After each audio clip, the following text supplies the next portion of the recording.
Seja muito bem-vindo e seja muito bem-vinda ao nosso Café de Valor. Aqui nós discutimos como ganhar 10 mil reais por mês como engenheiro ou arquiteto.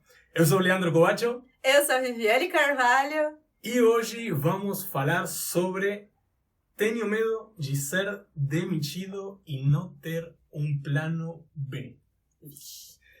Para contextualizar, fazer uma breve introdução, a gente tem recebido, através da pesquisa que a gente faz, temos, e aliás acho que acontece no mercado no geral, tem bastante engenheiro e arquiteto trabalhando como CLT, porém, frente a uma situação de pandemia que nem agora, uma crise econômica, as empresas começam, infelizmente, mas em parte dá para entender, a reduzir pessoal. Sim. Felizmente, uma situação que acontece muito. E diante desse cenário, o pessoal, os profissionais trabalhando com carteira assinada, começam a sentir um medo lógico, até entendível. Eu já passei a crise de 2001, onde eu estava entrando no mercado de trabalho. Depois vivi a crise de 2008, onde quebrei completamente, zerei todas as minhas economias de 8 anos fazendo investimento na minha área de atuação. Porém, eu tinha um trabalho. Então, tinha um plano B, vamos dizer. Uhum. Você já passou por uma situação parecida já como arquiteta e já teve um plano B? Já aconteceu? Sim, eu já tive momentos de crise, na época que eu trabalhava com projetos. Eu comecei, foi um período lá em 2012, onde eu vi meus projetos começando a perder a rotatividade, começando a acabar, na verdade. Só que, com o feeling de empreendedora, vamos dizer assim, quando eu ligou aquele alerta de estar reduzindo a demanda de projetos, eu encaminhei a minha documentação para credenciamento e pensei, se uma hora der ruim aqui, eu já vou ter outra coisa engatilhada. E foi exatamente isso que aconteceu, porque, por Deus, no momento que zerou ali, foi muito concomitante, foi muito junto. No momento que aconteceu de reduzir, de praticamente zerar os meus projetos, foi muito próximo ao momento em que eu fui chamada pelo banco na época, e aí uma coisa engatilhou a outra. Só que claro que eu tive uns 2 meses ali que eu tava lisa, assim, tava sem dinheiro praticamente. E aí a luz no fim do túnel, foi aquilo que me levantou, e aí eu não larguei mais mão pra honrar isso daí. Mas a gente sempre diz que a construção civil ela é cíclica, não só a gente diz como ela é. Então, seja em 2001, em 2008, geralmente a construção civil ela tem um ciclo em mais ou menos de 5 anos para cima, para baixo. Então, é sempre isso. Quando você está num período ruim, você sabe que em algum momento vai ter uma demanda reprimida, ou se você está num momento muito bom, você sabe que em algum momento a construção civil, que é muito ligada à questão política, social e tudo mais, gira muito a economia, vai passar por isso. Isso acontece em todas as áreas. É claro, a gente não fecha os olhos para essa realidade. Porém, o impacto disso, você trabalhando com projetos, é direto. É um impacto direto, você com o cliente. Agora, quando você está trabalhando em outra área, como, por exemplo, a área de avaliação, não é direto em você. Então, eu posso dizer isso com propriedade, você sente um pouco, claro, né? Não vamos ser hipócritas, mas você sente muito menos. Então, assim, diminuir 2 mil reais no seu faturamento é muito diferente de você parar de ter projeto e parar de ter salário e não ter como pagar as contas. Então, se você está ali acostumado, vamos dizer, com 12, 15 mil reais, 12 mil reais que seja, né, fazendo avaliação, beleza, reduziu 3 mil, 2 mil, você ainda está se virando bem, entende? Você falou, na época de 2012, você trabalhava com projetos. Sim. Naquela época, você tinha seu escritório. Tinha um escritório físico. Você tinha funcionário trabalhando para você? Ou era uma equipe? Como que era? Na época eu tinha sociedade e para trabalhar com projetos arquitetônicos e projetos complementares. Fazia projeto, fazia execução e fazia interiores. A minha parte eu fazia interiores também. Mas não tinha estagiário. Porque a rotatividade que eu tinha não me permitia ter o suficiente para pagar mais uma mão de obra. Por mais que a gente for ver, quando a gente começa a falar em crescer, tem que ter alguém ali para te ajudar, mas naquele momento não era o suficiente para isso. Ou seja, naquele momento era só você e seu sócio. Sim, só. E 2012, e você entrou no mercado de avaliação, de laudos de avaliação, em qual ano? Deixa eu pensar certinho a linha do tempo. Finalzinho de 2012 até 2014 eu trabalhei com projetos. Tá. Trabalhei cerca de 1 ano e meio, 2 anos com projetos ali. Uhum. Porque na verdade eu me formei em 2012 e já estava trabalhando com projeto, entendeu? Eu já me joguei no mercado e já estava atuando. Então, quando foi em 2014 para 2015, foi quando meus projetos estão acabando e eu já entrei na área de avaliação. Você entrou no 2015 na área de avaliação? De 2014 para 2015, no final de 2014. E aí, ou seja, mas você, para entrar, você se preparou? Com algum motivo, você foi sua intenção se preparar como um plano B? Qual que foi o motivo de escolher? Você estava com um projeto, porque foi um plano B? No momento foi, mas como na maioria dos casos, a avaliação começa como plano B e vira um plano A. Uhum. E aí o que era o plano A, se você quiser continuar trabalhando, por exemplo, se era projeto, se era execução, se era o que for, tem gente que deixa como plano B. Então, assim, inverte a situação por conta do montante de faturamento. Então, geralmente, você deixa como plano, se transforma no plano A, o que tem um montante de faturamento maior, o cargo-chefe, vamos dizer assim. Então, sim, eu fazia projetos, liguei o alerta que estava reduzindo a demanda, e entrei na área, preparei minha documentação na área de credenciamento em banco para ser um plano B que me resguardasse. Foi mais ou menos o que o pessoal tem passado. Que para me resguardar, poxa, mas assim, se em algum momento zerar meus projetos, eu não tenho do que viver. Era mais ou menos essa a realidade. E eu tinha, assim como tem gente, eu não tinha filhos e tudo mais, não temos filhos e tal, mas tem muita gente que tem filho, passa por essa situação. Mas eu tinha uma preocupação com a minha família também, queria que minha mãe na época viesse pra Londrina e tudo mais. Então tinha uma outra preocupação. Então, eu me via numa situação que não ia ter quem pagasse meu aluguel, não ia ter quem pagasse meu condomínio, quem fizesse, não ia ter, entende? Então, assim, se eu zerasse, eu zerava. Então, o que eu fiz foi sim como um plano B. Eu sabia, como quem me orientou foi uma amiga que já trabalhava com isso, eu sabia o extrato dela, mas eu tinha uma perspectiva de mais ou menos o faturamento dela e das outras pessoas que eu conheci, tive a grande sorte de conhecer. Eu sabia que aquilo era promissor, aquilo podia virar uma chave ao ponto de virar um plano A. Mas naquele momento que eu já trabalhava com projetos, eu achava que eu ia continuar trabalhando com projetos e aquilo ali ia engordar meu faturamento. Por eu já saber. Agora, depois que eu comecei a trabalhar, eu falei, não compensa eu gastar 5 horas do meu dia que seja fazendo projetos, fazendo isso, pra me acrescentar menos. É melhor então eu pôr minha energia tudo aqui, botar fermento aqui pra crescer o negócio de avaliação. E aí, no teu caso, que pode ser o que acontece com vários dos profissionais, que tem a maioria, a grande parte dos arquitetos e engenheiros vão para áreas de projeto, de execução. É um mercado mais que mais participa profissionalmente. Talvez alguém que está ouvindo, então, pode servir para outra pessoa. No teu caso, como você planejou esse plano B? Ou seja, você tinha claro que tinha um mercado promissor. Isso eu tinha. Aliás, chegou uma amiga e falou para você, olha, meu faturamento é G. No caso... Quanto que era? Dá para falar? Não, porque era, na verdade, onde ela trabalhava. Então, não é muito ético. Mas era um faturamento muito bom. Mas, levando para números de hoje, por exemplo, com a tua realidade, quanto que você fatura em mês? Não, hoje... ou seja, quanto que dá para fazer em média? Não, era em torno de 15 mil reais. Em média? Isso. Tá. Assim, 10 mil reais a gente fala lidando com momentos de crise ou sem crise. Mas você pode ser meses que seja 7 mil e você pode chegar em 20 mil. Entendi. Então, Então, você enxergou essa oportunidade com um mercado promissor e até para aumentar seu faturamento, foi teu plano B. Sim. E aí, como você planejou essa entrada no mercado? Como foi que você fez? Certo.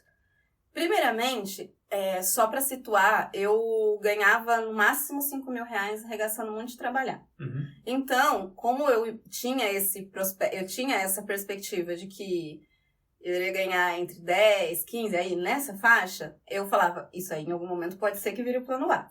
Então eu tinha essa noção, né? Que poucas pessoas abrem em termos de faturamento de avaliação, porque poucas pessoas fazem e poucas pessoas querem que você entre trabalhar com avaliação.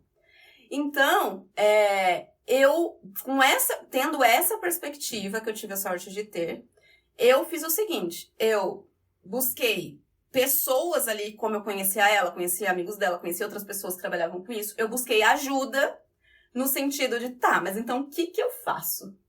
Fui buscar um certificado de curso de avaliação, que é uma coisa obrigatória para qualquer banco, certificado de pelo menos 20 horas de inferência estatística, primeiro passo que eu fui.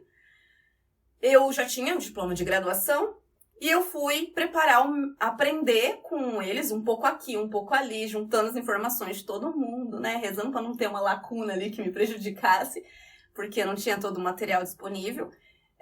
Não existia isso que a gente está fazendo aqui hoje. Então, eu fui juntando as informações, pedindo um socorro aqui, um socorro ali, pagando uma assessoria ali com dinheiro que eu nem tinha, e pagando até ali, eu me ajudando. E assim, eu fui montando o meu laudo de avaliação. Como eu fazia projeto, e projeto tem uma carga horária pesada, mesmo que você trabalhe por conta, e até pior, às vezes você não vai para casa e descansa, você não consegue dormir sem terminar o projeto que tem para entregar.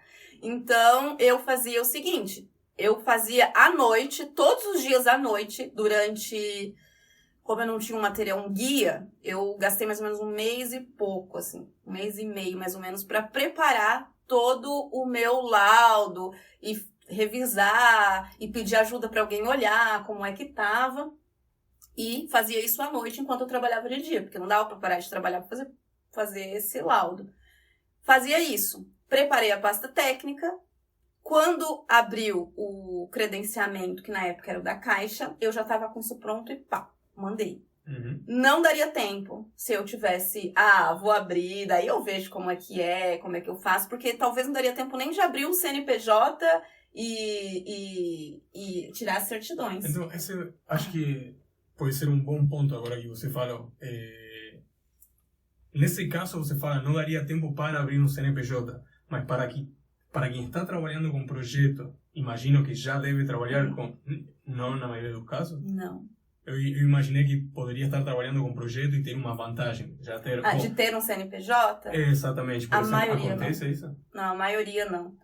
Porque o cliente, infelizmente, o cliente de projeto, ele chega e... Ele não está preocupado com a nota fiscal, infelizmente. Ele quer que você faça o menor valor possível. Infelizmente, existe essa briga, esse leilão dos valores de projeto. Quem trabalha aí sabe com isso. E execução, por vezes, você precisa mais de emitir nota fiscal do que projeto. Então, infelizmente, existe muito profissional da área de arquitetura e engenharia na informalidade no sentido de CNPJ.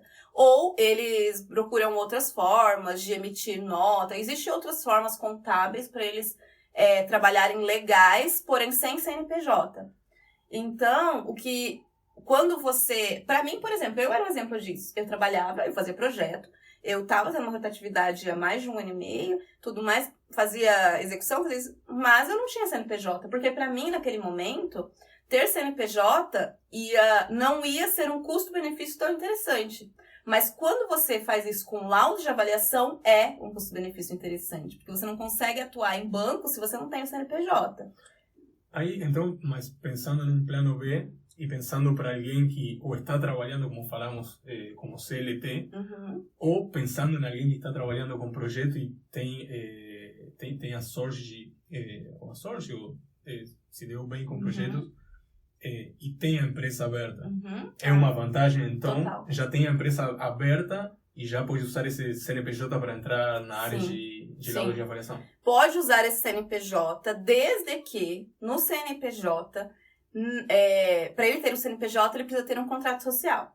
Desde que o objeto desse contrato social não seja, por exemplo, algo muito específico. Essa empresa trabalha só com execução de obra. Essa empresa trabalha só com projetos arquitetônicos, que daí não vai servir Então, o que ela faria? Ela teria que fazer uma alteração nesse contrato social, se for assim, e deixar um objeto no contrato social mais genérico, serviços de arquitetura, serviços de engenharia, porque laudo, execução, projeto, está tudo dentro de serviço de arquitetura, serviço de engenharia. Só que a maioria das pessoas que vai abrir um CNPJ, quando abriu, quando faz um contrato social, a maioria já coloca, os contadores geralmente já colocam serviço de arquitetura ou serviço de engenharia, para dar essa flexibilidade para ela trabalhar. Se dali na frente ela fala, poxa, mas eu vou pegar uma obra aqui para fazer, ela pode, porque isso está mais genérico, já está contemplado. Assim, pela minha experiência, aqui trabalhando, abrindo empresa no Brasil, por exemplo,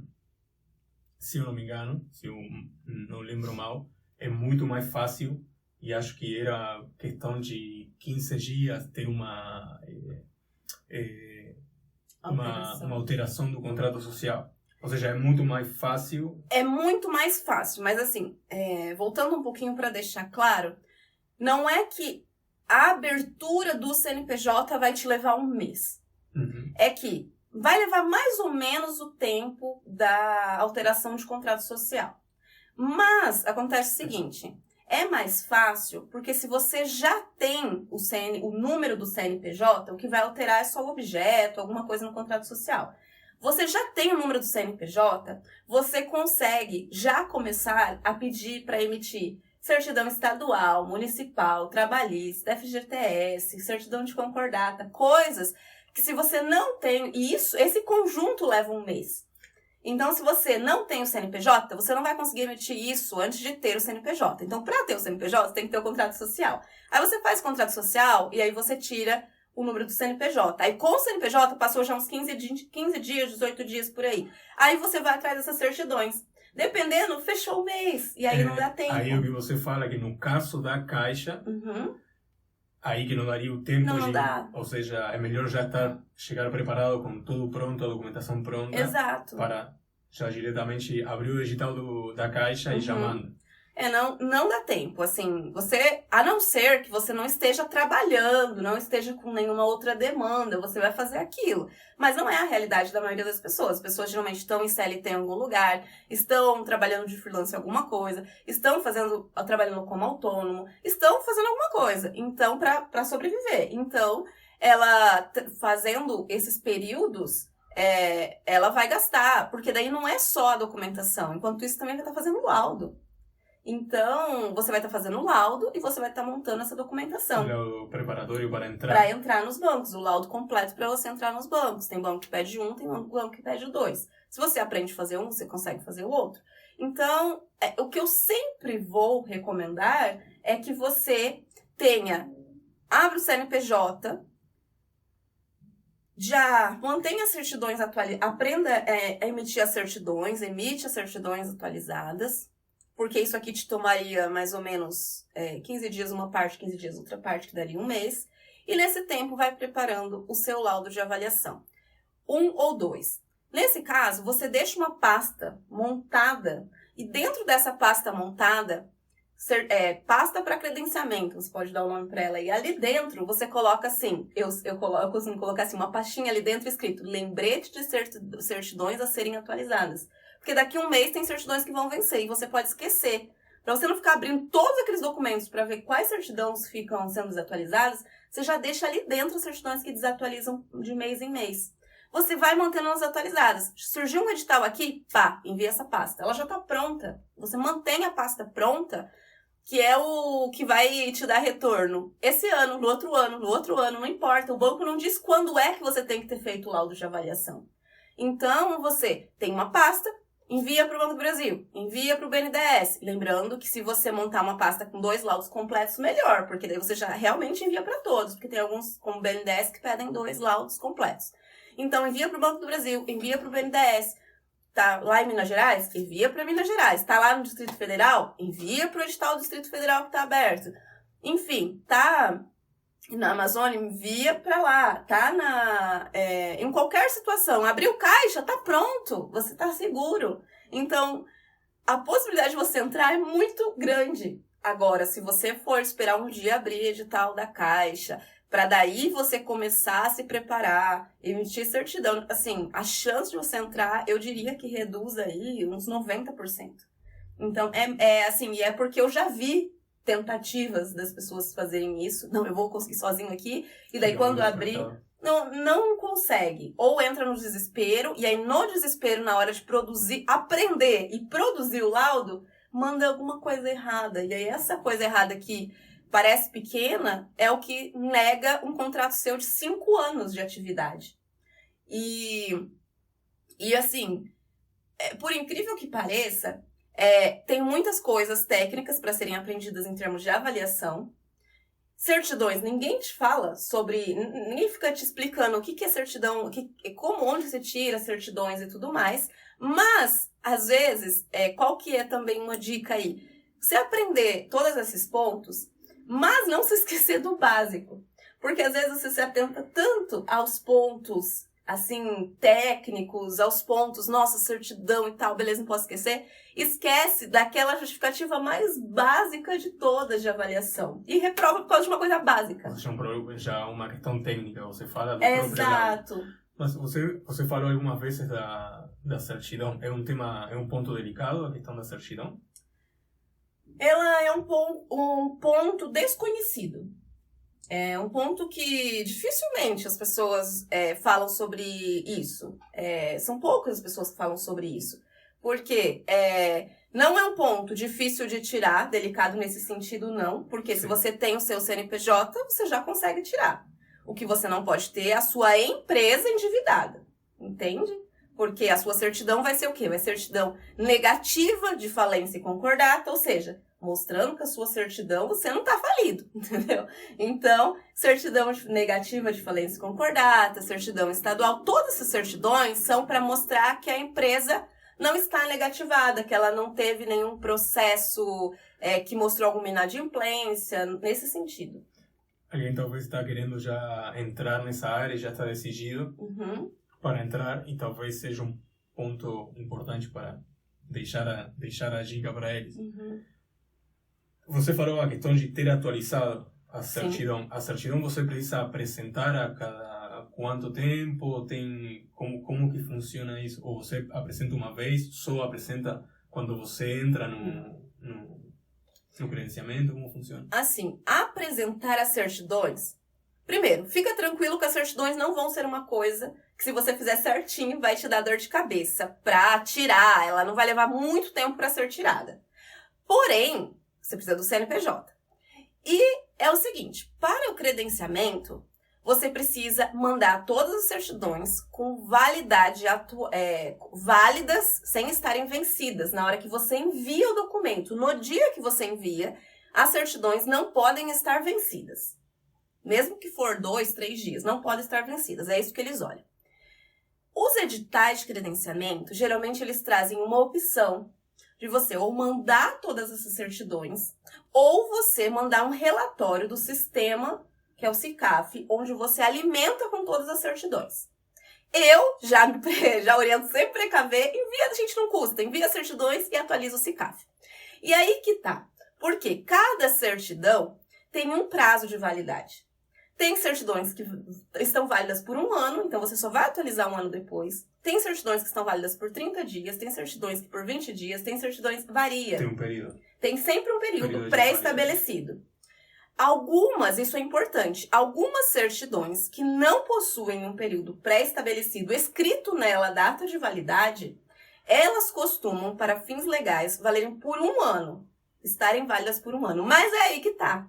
Os editais costumam definir isso. Tem edital que traz dizendo assim: as certidões que não tiverem data de validade, para esse edital precisa ser de até 3 meses da data da emissão. Tem edital que traz as certidões que não tiverem data de validade, podem ser de 1 ano mesmo. Outros, de 6 meses. Então, é um ponto para estar atento, porque é um pouco que reprova. Qual que é o prazo que exige o banco? Aí isso, exato. Mas se não tiver escrito, é 1 ano. Tá. Legalmente é 1 ano. Mas como é que você atualiza isso, né? Que foi essa a sua pergunta. Primeiro, você manda para o banco, para o credenciamento. Mas, a partir do momento que você assina o contrato, os contratos dos bancos, eles exigem que você mantenha essas certidões atualizadas o tempo todo. O que acontece se você não manter essas certidões atualizadas? Geralmente, assim, você vai estar correndo um risco de perder o seu contrato de 5 anos de credenciamento. Independente se você está no começo, no meio ou no fim dele. Agora, o que geralmente acontece é você recebe uma notificação para você atualizar aquela certidão, senão você vai ser suspenso e deixar de receber serviço. Desculpa, eu, sendo um leigo na área, talvez pode ser o caso de alguém pode se ver, posso ser um reflexo de alguém que quer começar. Mas essa é a ideia. Então, o banco vai monitorando, vamos dizer, essa certidão a cada um determinado tempo, uma vez que você entrou? Assim, não necessariamente monitorando de perto, mas volta e meia eles fazem uma auditoria. Então, porque você falou... te pega no susto. Você falou, você corre o risco de ser... suspenso. De ser suspenso. Por que existe esse risco? Ou seja, como funciona? Porque você assinou um contrato onde você se comprometeu. Você assinou o contrato, beleza, vou receber serviço e tal. Mas uma das cláusulas do contrato do banco, para você se credenciar, você precisa manter as suas certidões atualizadas ao longo desses 5 anos.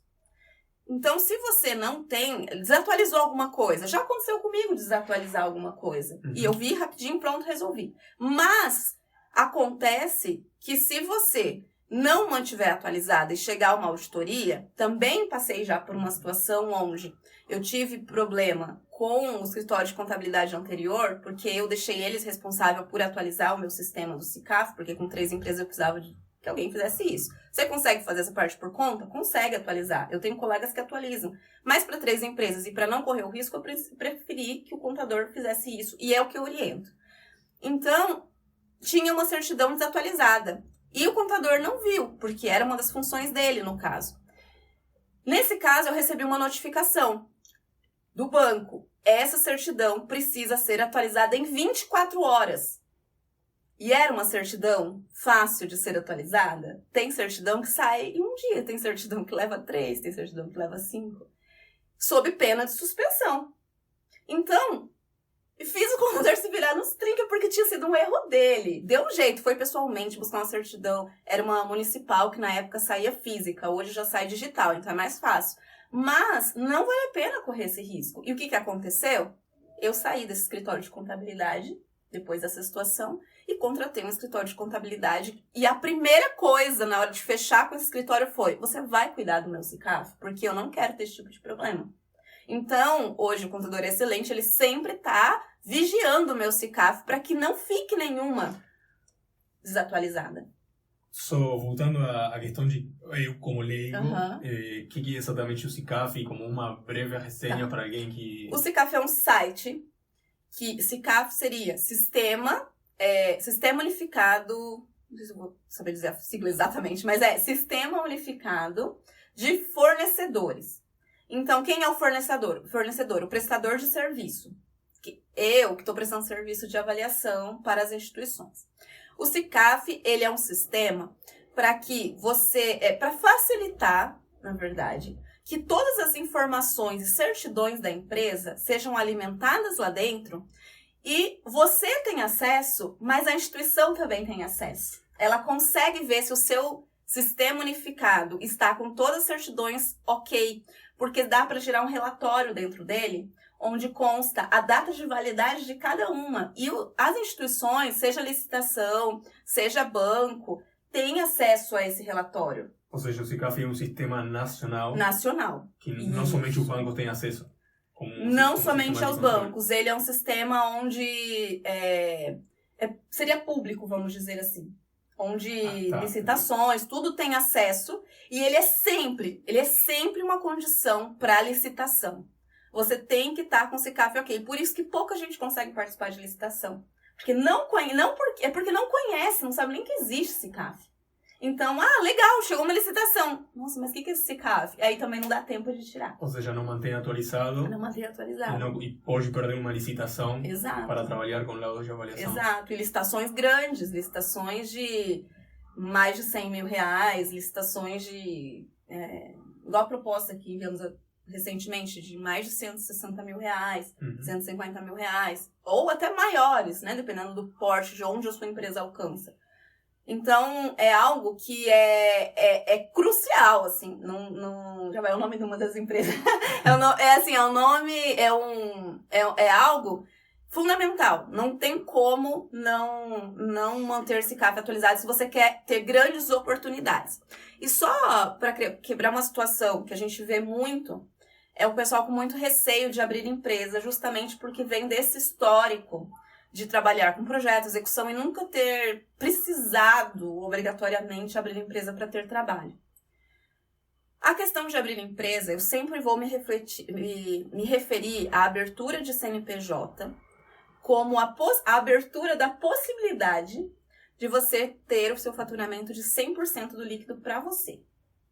Isso é muito importante você frisar, porque se você não abrir o CNPJ, você consegue trabalhar com avaliação? Você consegue trabalhar com avaliação.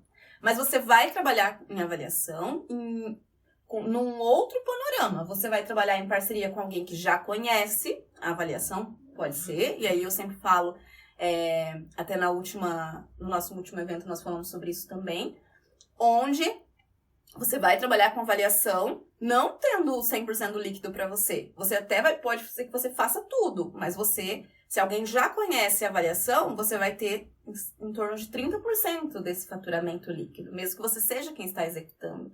A outra situação é se você se alia com escritório de inspeção, enfim, outros escritórios, onde você, que não conhece a avaliação, alguém que tenha CNPJ, seja de projeto, seja de execução, uma construtora, enfim, você se alia a essa empresa, mas para ser justo para as duas partes, a pessoa que tem o CNPJ vai querer propor uma parceria de no máximo 50% para a sua parte, mesmo que você seja quem vai elaborar tudo, vistoria, laudo, seja o responsável técnico de avaliação.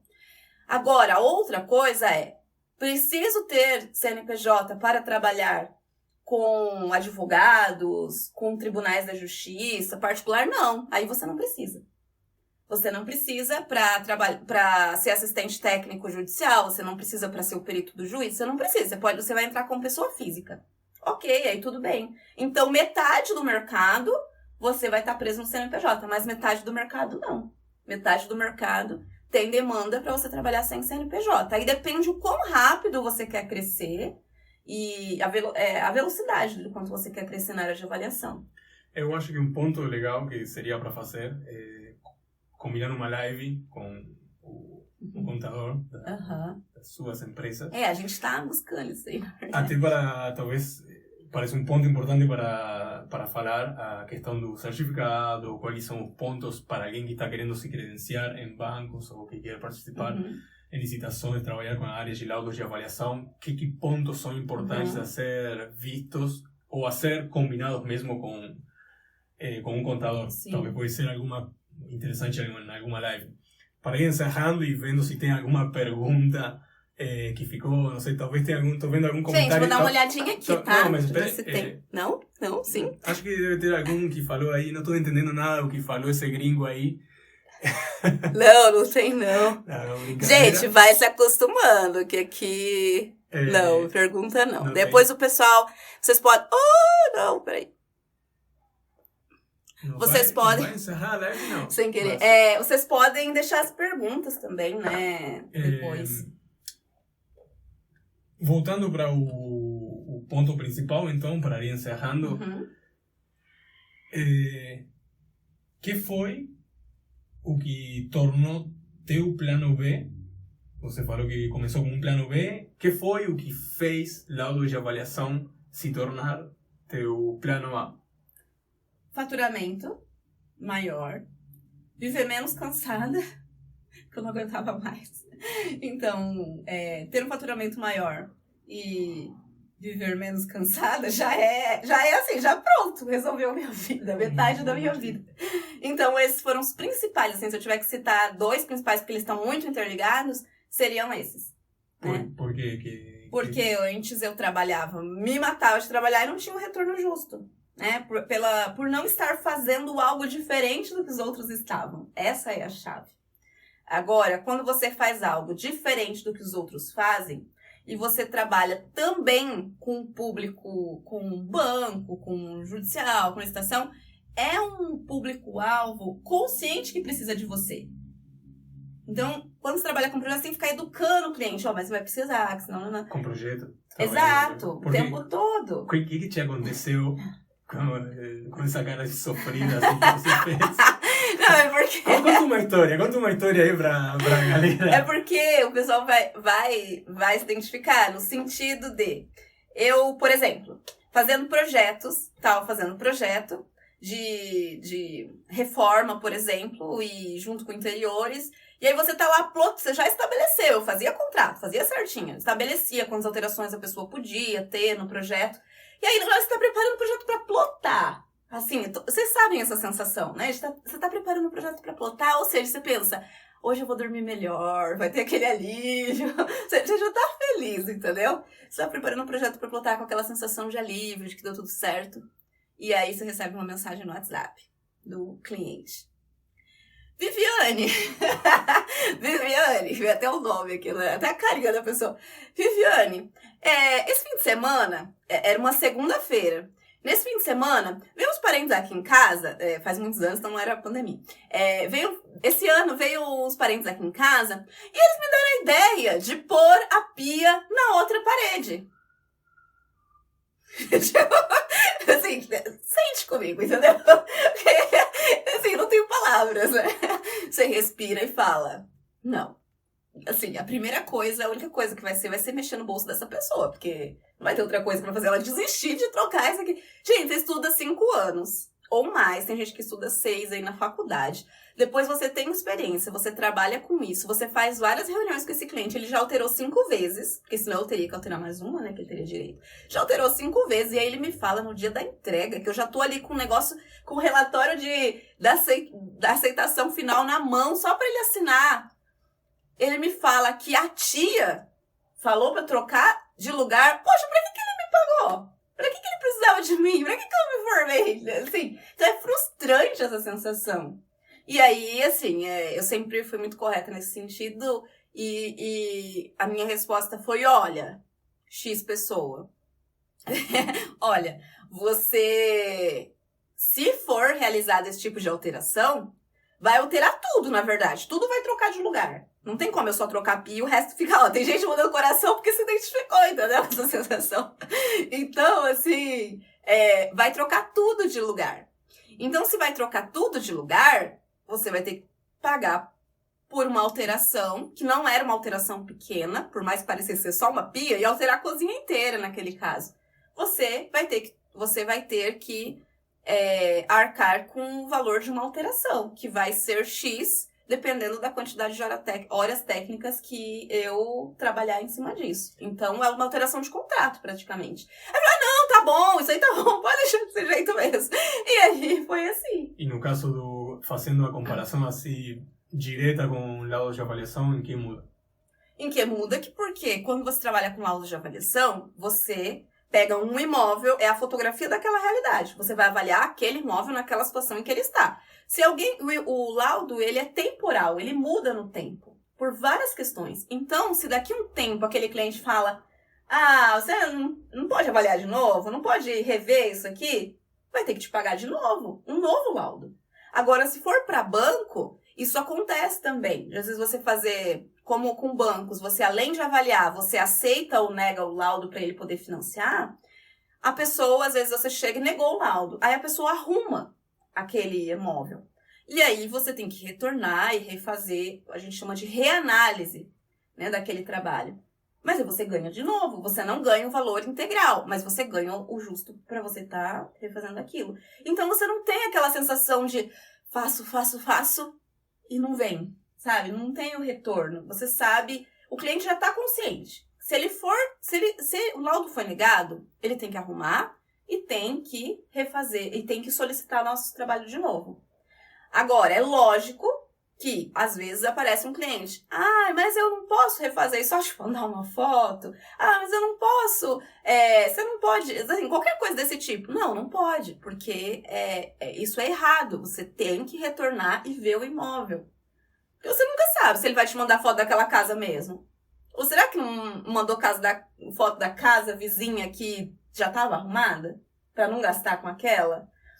Por exemplo, tinha uma época que na região aqui do Paraná negava muito, era uma exigência local, não é uma exigência para todo mundo, não se preocupem com isso, que negava imóvel por não ter, na verdade, alterar. A avaliação implicava em casas se tinha churrasqueira ou não, por exemplo. Isso influenciava, era uma diretriz de algumas cidades específicas que influenciava na avaliação.